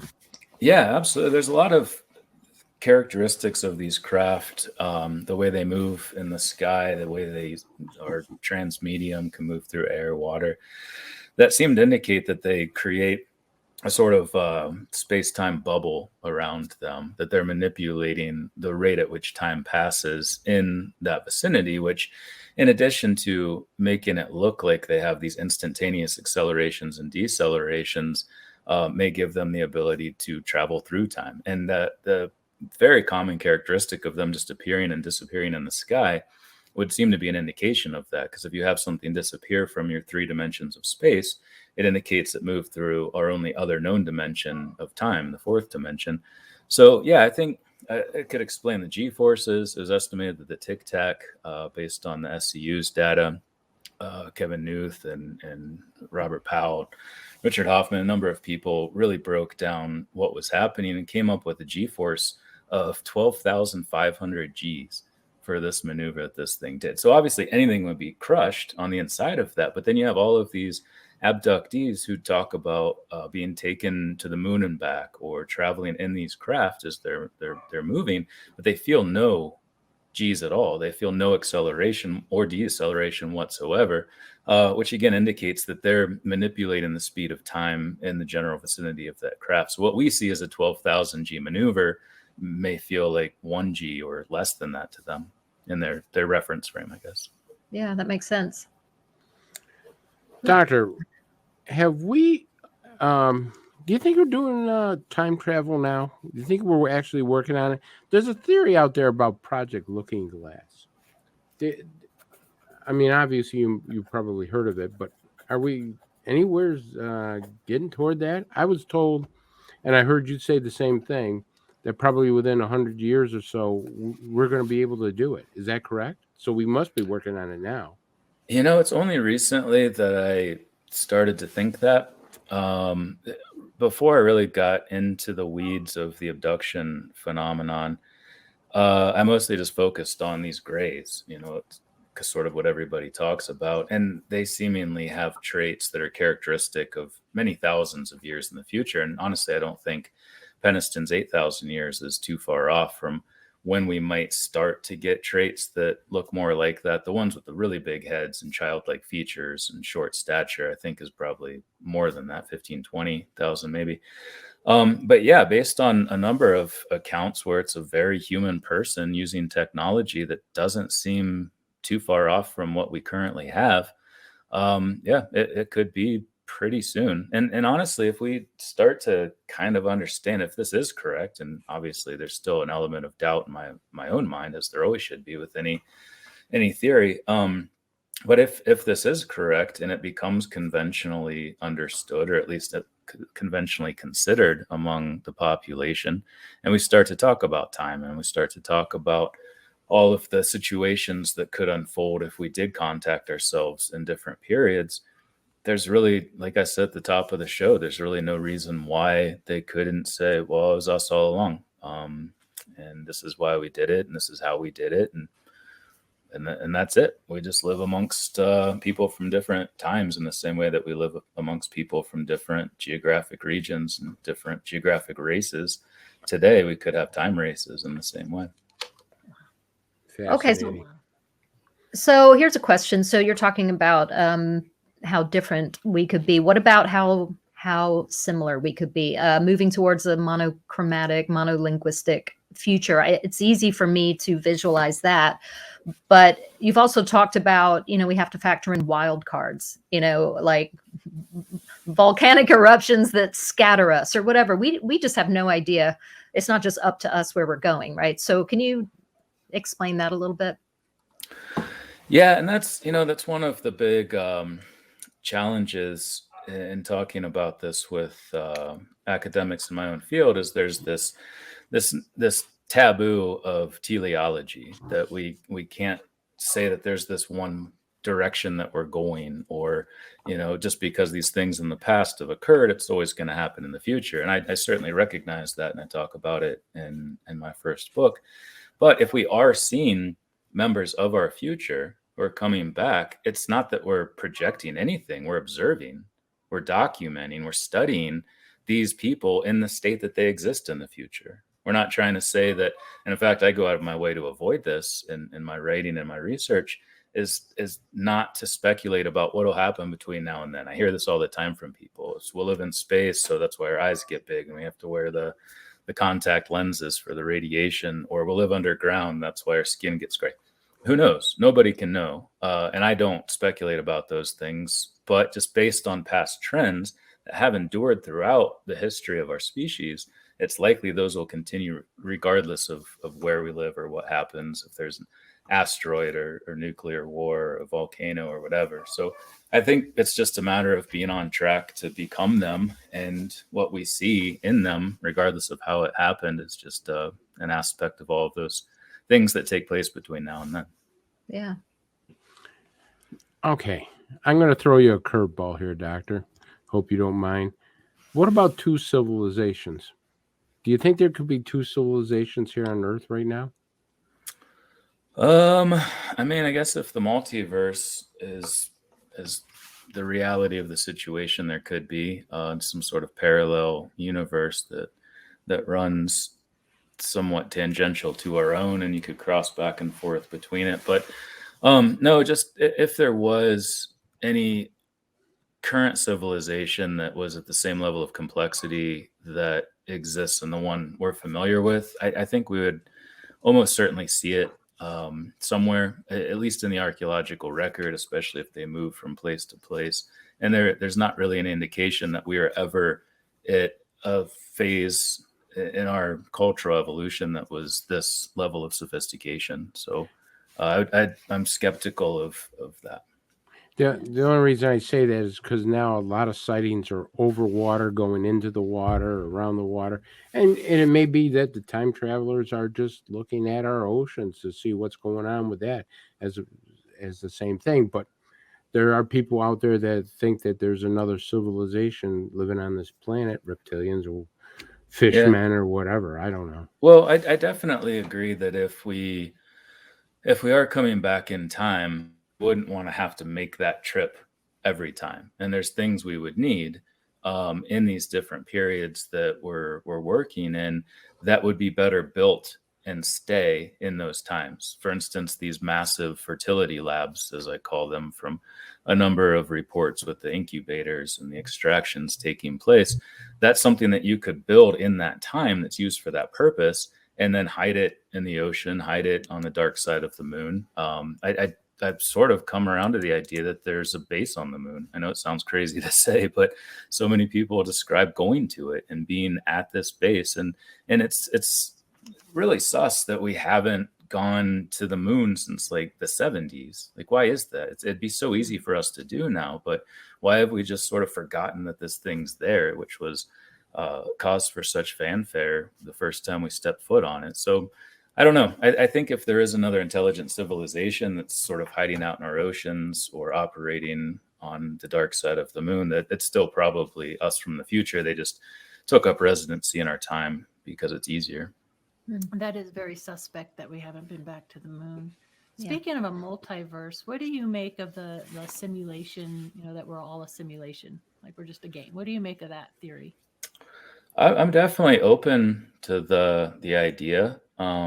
There's anecdotally, and I guess a lot of people have experiences that sort of make you think, that's a little weird that happened, a little too coincidental. And certainly those things could just be coincidences. If we have enough experiences throughout our lives, some things are just gonna happen because of the law of large numbers. But yeah, I don't know. I've read a little bit by Nick Bostrom and others who have sort of evolved the idea, and I'm open to the idea, but something still feels very biological about our existence, and that could certainly be recreated in a computer simulation. But there's other issues too. One of the arguments is that if we evolve to the point where we can run computer simulations, it's very low probability that we would happen to be that one that went into the future to do that amongst the millions of simulations that are run. And that argument seems a little illogical to me, but I don't know. There must be some people, assuming they looked like us, if they created us in their own image in this simulation, that made it to that point in the future where they could do that. So maybe it's where we're at, where we're going. I don't know. I think it's an interesting question. Yeah.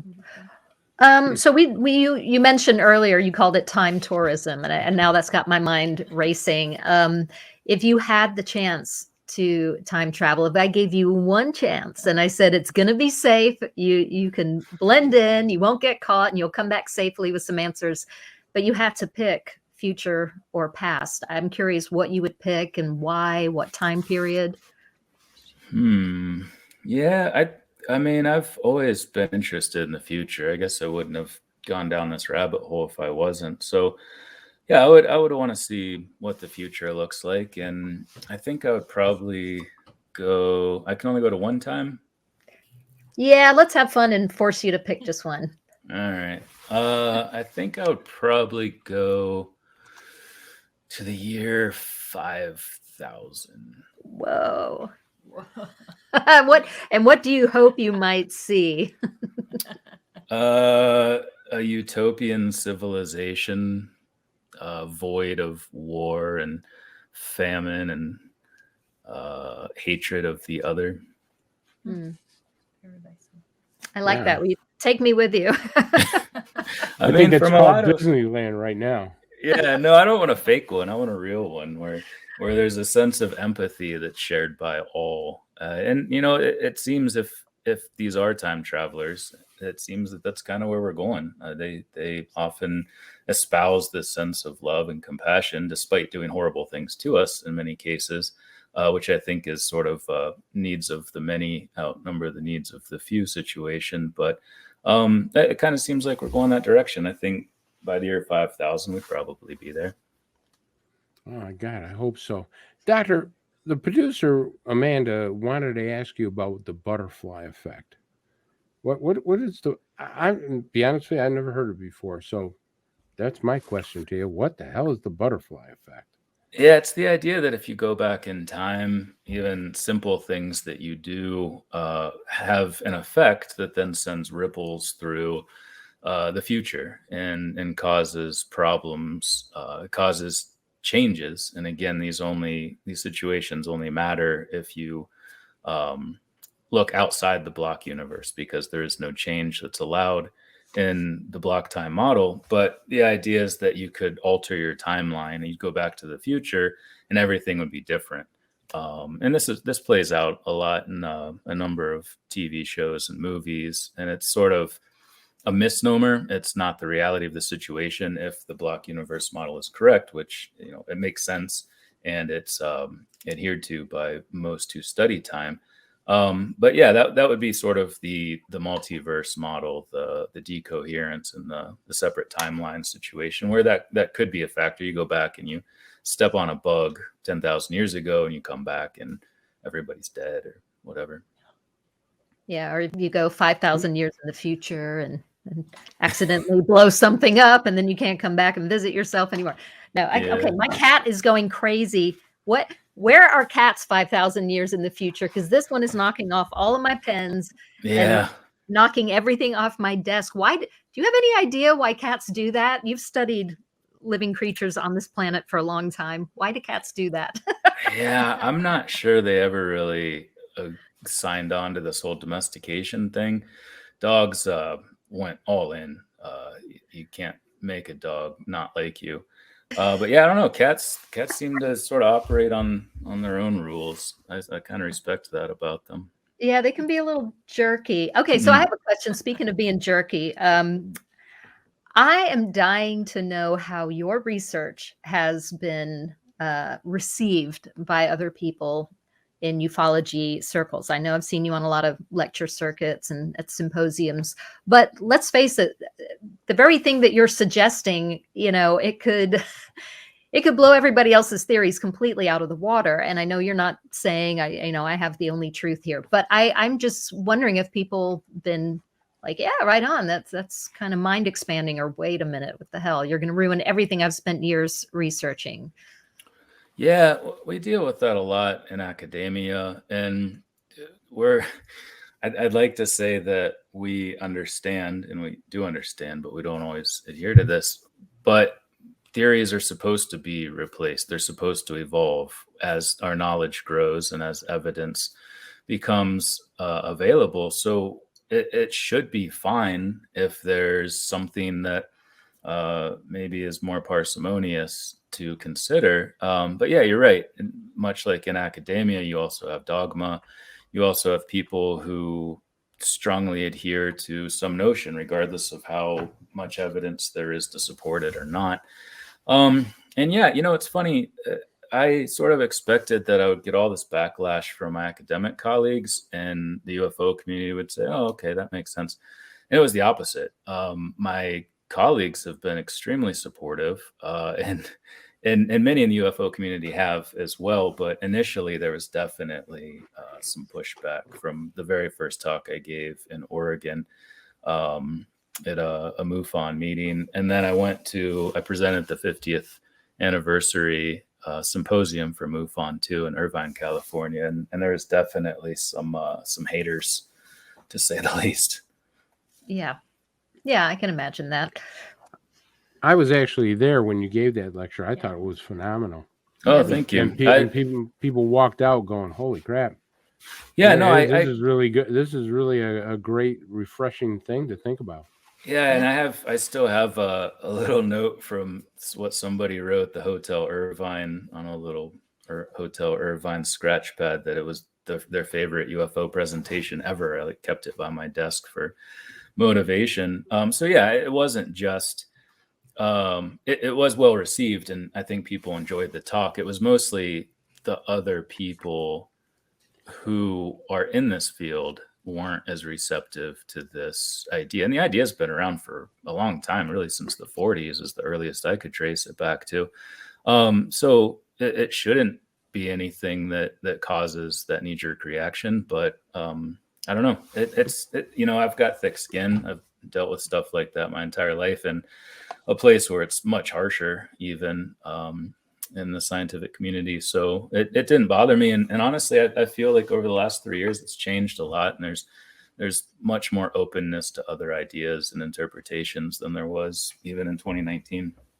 Yeah, true. And, with that theory in mind, with everything you're saying, because it really is an amazing talk that you had, and an amazing theory that you have. But you keyed on something, that you actually believe these time travelers may have been the ones over our nuclear silos, shutting down, turning on, giving us a message. Can you give any type of example where you think they actually interceded besides that, where they said, you know what, they had to have been there to have, any part of history that you may have seen where they said, you know what, this they had to have been here to do that. There's some extra force that, did that. That's an interesting question. Yeah, I don't know. I mean, off the top of my head, I can't really think of anything that may have been something that could only have been done. I mean, I guess there's some instances in the Old Testament of the Bible that seem to involve things that are commonly reported in UFO encounters, like levitation, for instance, is very common. I think Ezekiel probably saw a UFO like most people think, obviously in the Nation of Islam, which largely founded their religion around that interaction. But yeah, I don't know. I guess if I sat down and thought about it, I might be able to come up with something. But off the top of my head, I can't really come up with anything. I think the nukes are probably the best example. Gotcha. Yeah, I think that's scary enough. Yeah, for sure. But also good. I don't know. I see it as somewhat calming that they care, and they didn't set them off. They did the opposite. They shut them down. I actually had the opportunity of giving a talk up in Lewiston, Montana, which is the place right next to the Malmstrom Air Force Base. And it was so cool to interact with these people who had a history with that particular site, and some of whom, had new people who were there. And yeah, I don't know, that it kind of gives me hope. Honestly, it indicates that they have the ability to intervene if needed. Because again, I'm not a fan of living in a dystopian wasteland. Well, and we've only got like 4 minutes left. This has gone a lot faster than I wanted it to, but I wonder if at some point they should have shut us down on something and they didn't, and they maybe owe a big debt to the universe. I mean, maybe the universe is, maybe there's some big galactic council saying you better go back and clean up some of your messes. Yeah, I've wondered too, if the multiverse is true, maybe they did avoid a catastrophe by doing that. Maybe I also wonder if, even if it's the block universe, if they saw something that may have caused a problem, obviously with their more advanced technology and compared to all of our analog crap from the 50s and 60s and 70s when we had these nukes, maybe they saw something wrong. And in both of these cases and other cases where they shut down the missiles, they avoided some sort of catastrophe, not because they know the future and they know what happened, but simply because they were monitoring it and knew better than us that something was about to fail, and kept us from accidentally nuking ourselves. Yeah. Right. It sounds like they let us only go so far, like let them go to the edge right to the edge of the cliff. And then they are like, but we're not going to let them jump. Yeah. I mean, we got to learn from our own mistakes too, but with something like destroying this planet, I don't know if, you really want to take that chance. So we have a couple minutes left. What do you have on your plate for this next year? Are you going to be at any conferences, or congratulations on your book again? I'm excited. It's we can all get that. I don't know. It should be a pretty productive year. I'm up for sabbatical. I'm actually applying for sabbatical tomorrow.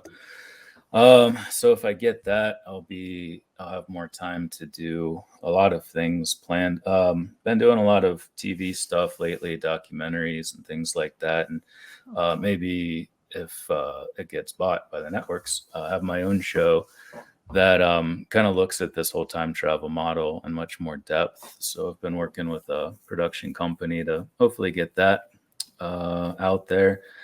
Just trying to keep on keeping on, keep pushing the idea and talking to people and evolving my understanding of the phenomenon and this model. And I think with sabbatical there'd be a lot of opportunities to do that. I'm also still involved in my normal research with human evolution and ocular characteristics, vision in the functional sense. So I'm still kind of doing both, but definitely been focusing on the UFO question more. Yeah, well, gosh, I wish you great luck with that pilot. I've learned so much today. Thanks for teaching me anyway. I didn't know about the block theory, and it makes a lot of sense to me. So I've learned so much from you today, and I hope that you'll come back on when your new book comes out. We really appreciate you being here with us today. It's been an interesting, deep conversation. And I'm like Chris, I'm going to be laying in bed tonight just thinking, wow, all the different scenarios. But it's deep down into the rabbit hole when you get into this whole time. Doctor, is there ice cream in the future? Because I don't want to go. I don't want to go there. There's free ice cream for everyone. In all fact. right. There we go. We're all I would not live in a future without ice cream. I love that stuff. But yeah, no, it's been great talking to you as well. I really loved all these questions, and it's a great conversation. So yeah, I appreciate you having me on. Thank you. Yeah, absolutely. Thank you. Hope you'll come back on. Thank you to all our listeners for being here with us tonight. Hope you all enjoyed it as well. Thanks always to Bill Skywatcher, our producer, and Amanda Curran, our co-producer. Thank you, Chris DePerno and Katie Cook. And I hope you all have a fabulous rest of your night. And we'll see you next week with, who do we have? Deb. Rugney. I think I pronounced it right this time, Rugney. So we'll see you next Thursday with Deb. Have a good night, everybody. Good night. Good night.